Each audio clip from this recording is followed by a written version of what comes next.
اللہ ذو الجلال کی نعمتوں کا ہم شکر ادا نہیں کرتے. ناشکری اس قدر معاشرے میں سرایت کر گئی ہے. آج ایک شخص لاکھوں اور کروڑوں میں کھیلنے والا ہے، لیکن اس کی بات سن کے آنکھیں جھک جاتی ہیں جب وہ یہ کہتا ہے بس جی حالات ٹھیک نہیں ہے. کروڑوں روپے کی آمدن ماہانہ ہے، صرف اپنے وطن عزیز میں نہیں دوسرے ممالک تک اس کی تجارت کا غلغلہ ہے، لیکن یہ کہتا نظر آتا ہے بس یہ آپ کے علم میں ہے، گزارا نہیں ہوتا.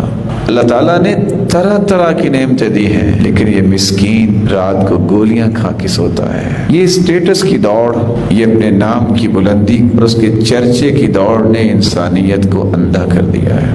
صحابہ کی باتیں تو پھر صحابہ کی باتیں تھیں.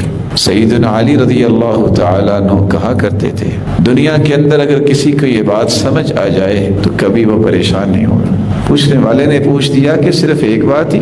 کہا جی ہاں. زندگی کو ضرورت سمجھ کے گزارو، خواہش سمجھ کے نہ گزارو. ضرورت اللہ لنگڑے کی بھی، اندھے کی بھی، فقیر کی بھی پوری کر دیتا ہے، لیکن خواہشیں تو بادشاہوں کی بھی پوری نہیں ہوتی.